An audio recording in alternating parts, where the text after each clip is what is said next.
Can I take it easy, baby? The way you do that thing I like. The art of faking it. I've been having this video in the vault for at least like 5 days. The time is now here. The You art of have faking two it. options. Fake Option it one, till you make continue it. on your current path. Rely Right. solely on your talent, skills, past achievements, and dedication. A path of Right. authenticity, hard work, and the belief that perseverance will ultimately lead you to conquering your Right. goals. Option two, take a gamble. Rethink what it means to be authentic, understand the powers of perception, learn how to better seize opportunities, and challenge your ethical boundaries on the path to success. Option two is not about malicious deceit or trickery. It's about overcoming obstacles and stretching yourself beyond your comfort zone to embody the person you aspire to be. But Well, we know that the second option does require a lot more manipulation, a lot more, I'm not going to say delusion, because delusion is a great thing when you know how to use it correctly. It's like life. When you know how to use life, life is not short, it's long. Your life is long when you know what it is to live. So delusion is a great thing. But when you understand that that second option comes with manipulation and malice. I once heard this quote. If you want to be a millionaire and you have feelings, guess again. You're never going to be a millionaire. You're never going to be a billionaire because millionaires, societally, we think, those who are not, we think and grow up thinking that when you come to a lump sum of money and you come to a lump sum of riches and wealth, you have to step on everybody or a lot of people to get that status. Agree or disagree? That's what we're taught. Oh yeah, it's gonna be a great video. Oh yeah. beware, if you take this path, you must tread carefully. Yeah, because you're skipping steps doing that. You're skipping a lot of different steps. And guess what? What you're doing is this, instead of steps you're stepping on people. And steps don't have feelings. People do. So I want to start by offering you a free no-tech life hack. June 2012. At TED Global, social psychologist Amy Cuddy gives the That was speech, 13 Your years Body ago. Language Shapes Who You Are, where she argues that power posing, standing in a posture of confidence even when we're not, can boost feelings of confidence and might even have an impact on our chances of success. Her speech has been viewed over 90 million times. The talk and the original scientific paper inspire numerous studies, books, and articles on the power of faking it till you make it, using nonverbal cues to enhance confidence and performance. But what these sources don't tell you is that the power of faking it extends far beyond the realm of body language. Oh, for sure. 1964, a three-time Edward Bernays, is that who you're about to mention?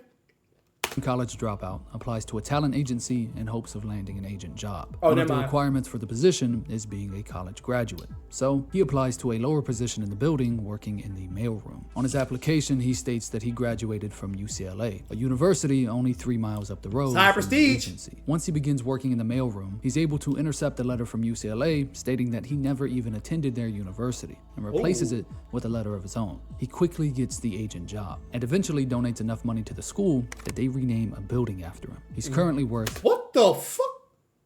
Wow. Look at that. Is that shameful or what? Is that shameful or shameless? Huh? Look at that. $8.5 billion. This isn't rare. 7 out of 10 employees lie on their resume, and 65% say lying has helped them land a higher salary. When your worth is determined by the value you're able to negotiate for, it makes sense to try and do anything you can to increase this number. But Which goes back to the saying that I always say. What you have in this world that is non-negotiable is your offer, aka your value. If I show you justbesimple.shop, get your merch, people. Get your merch. Get your merch. Don't do clout. This shirt of great material, okay? Great material is $28. And somebody were to come out with a shirt that is very similar and imitate Just Be Simple, imitate this idea, this concept, the brand, and drop it for $10. It decreases in value because now somebody else is taking the idea, the concept, the product, and dumbing it down, and they're putting too much water. They're watering it down. As everybody likes to say, they're saturating it. Okay? But really and truthfully, it's not only the shirt you're paying for.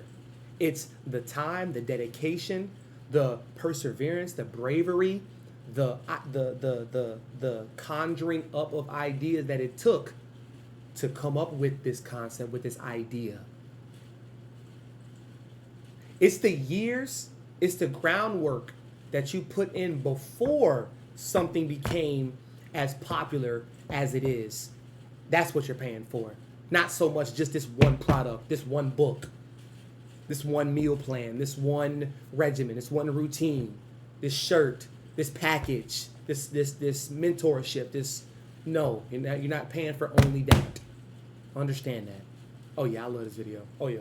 Fake it mentality Oh, yeah. doesn't only apply to corporate employment. Co-founder of Apple, Steve Jobs, was notorious for faking presentations for products that didn't work yet, a skill also mastered by Thomas Edison. They exaggerated and presented products before they were functional, but they didn't lie about their skill set or capabilities. They possessed the expertise and determination to overcome obstacles and turn these ideas into reality. And these famous examples are really only the tip of the iceberg. A quick search reveals a vast array of anecdotes, illustrating how countless individuals have achieved success by employing this fake it till you make it approach. And you can read through these on a website that's founders initially posted on hundreds of fake accounts so the site appeared marketable, something almost every social networking site did. And its purpose now extends beyond making the platforms themselves appear popular. There are thousands of services now aimed at enhancing your own perceived popularity through the use of online bots. Exactly. Followers, likes, even live stream viewers Everywhere. can be and often are fake. Yep. Studies by Statistica and IMAI found that in 2022 alone, over 58% of Instagram mega influencers were engaged in fraudulent activities to increase their follower count, and 25% of all influencers had directly purchased fake followers. The motivation for this is very clear. You'd probably be more eager to subscribe to my channel if I had 600,000 subscribers rather than 600, because when someone has a large fan Yes. base, it serves as social proof. You got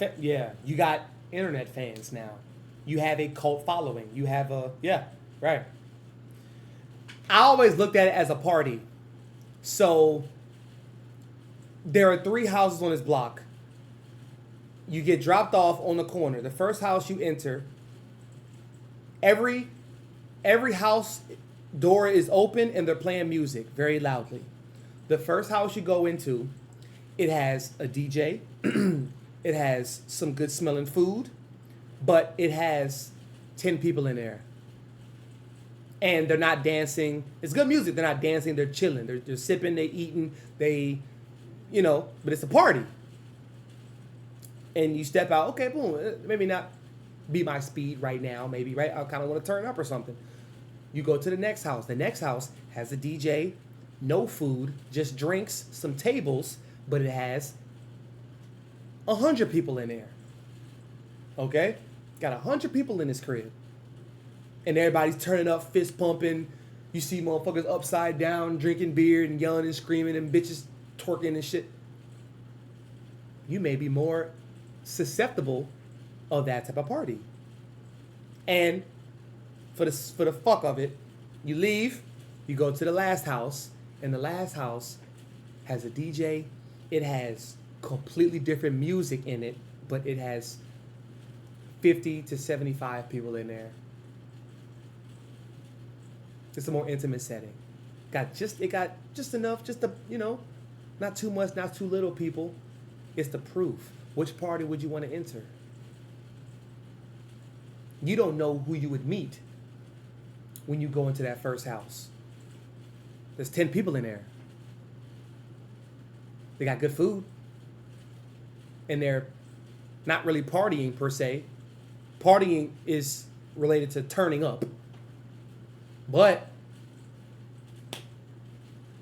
what they're talking about in there, or guess what? Somebody in that party could own the whole block. Owns them 3 houses that's on the block. You see? It's crazy.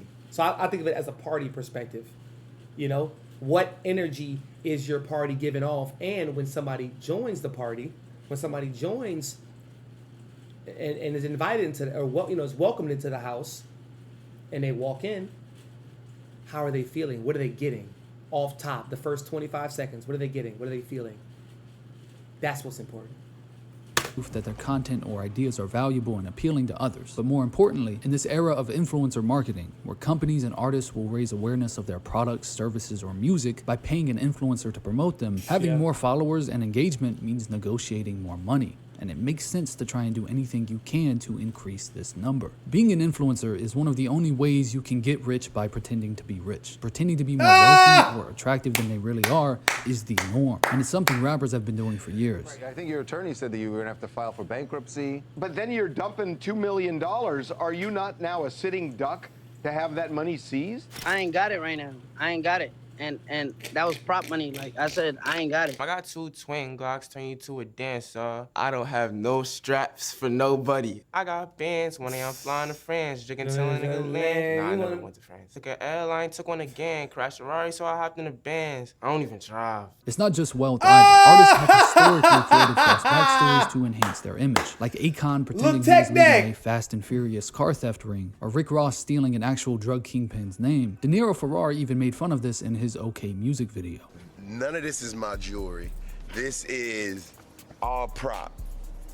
Literally everything down to, only thing that's mine is these pants. These shoes ain't even mine. This is all a stunt. Basically, this is a prop. Artists and labels also employ systems Thank you for your honesty. Statistics to enhance the popularity of their releases, like bundling tickets with album sales, releasing repetitive chorus loops, and engaging in business arrangements like buying and giving away 1 million Jay-Z albums so his album goes platinum in a week. These moves are all to boost artists' perceived popularity, leaving us all to question. How many faking they streams? These artists have all benefited from these tactics. And while it's misleading, it's not actually harmful to anybody. They're not hurting you by selling you an image of themselves or their success that may be misleading. Yes, they are. They're hurting your subconscious. They're hurting your subconscious over time. Because then you feed into that, and then you perceive that about the world, about your friends, family, people, about what you start to buy now. Because now you're buying off of emotion. That's why women are the #1 consumers of this world, of this earth. Women. Because have you been to Target lately? Have you been to Whole Foods? Well, that's different, right? But, Target, Marshalls, TJ Maxx, Ross. It's mostly women in there going through every last aisle. And I grew up with mostly women. So I'm speaking from experience, not no other way. Oh, he's misogynist. Yeah. I do like to massage it. Yes, I do. I like to massage her. Yes, I do. But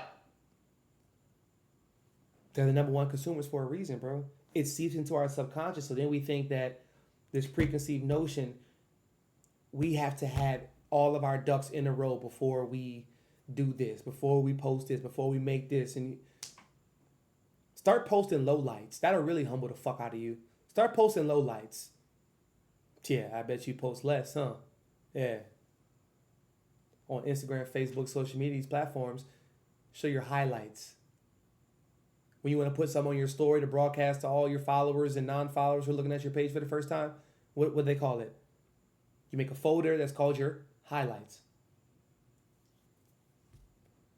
Make one that has your lowlights as well.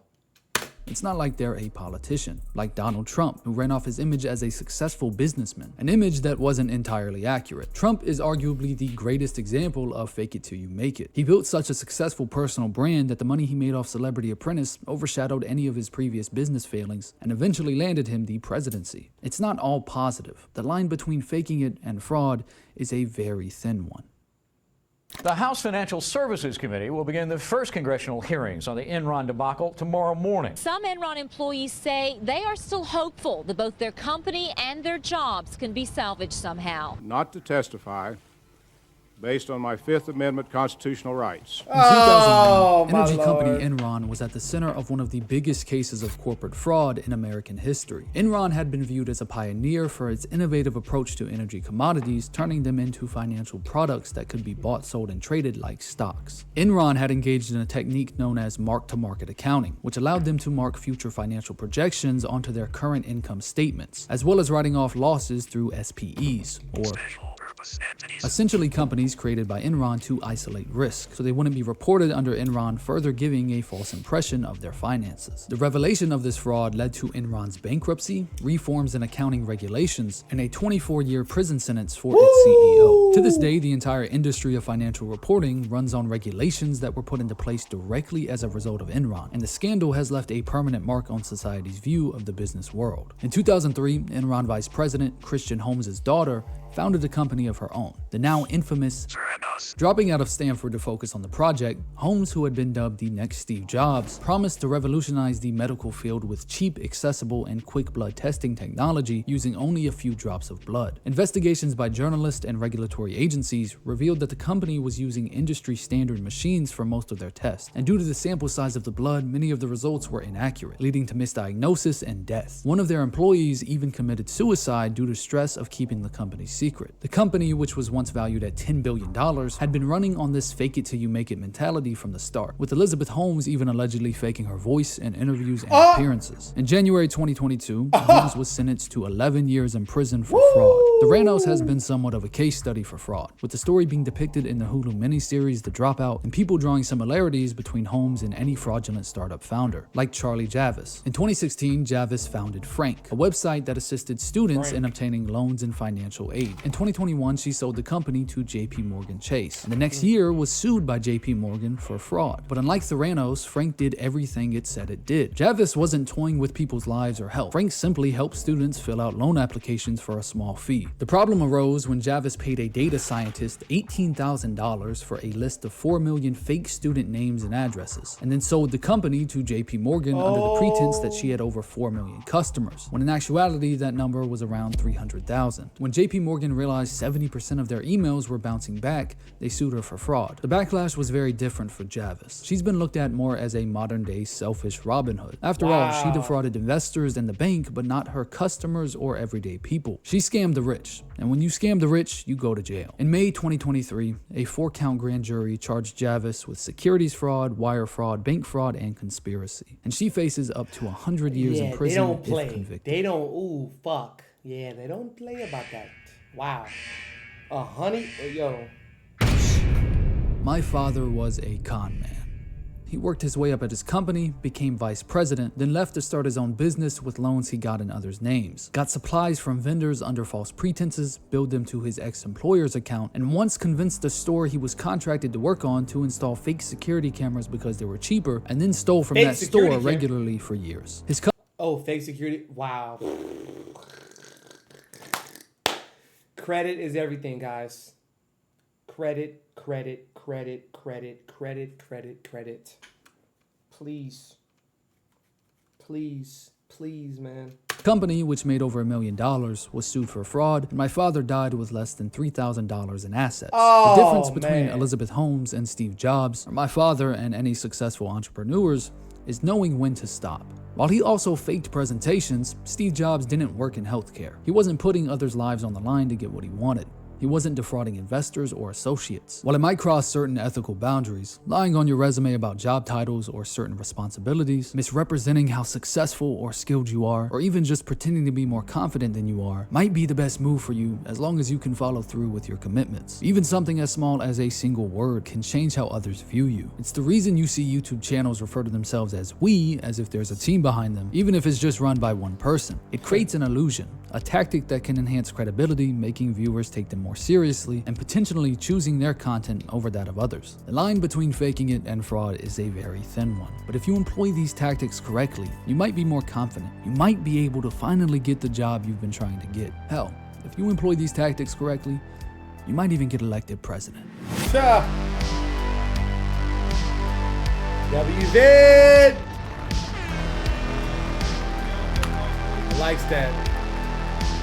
I likes that.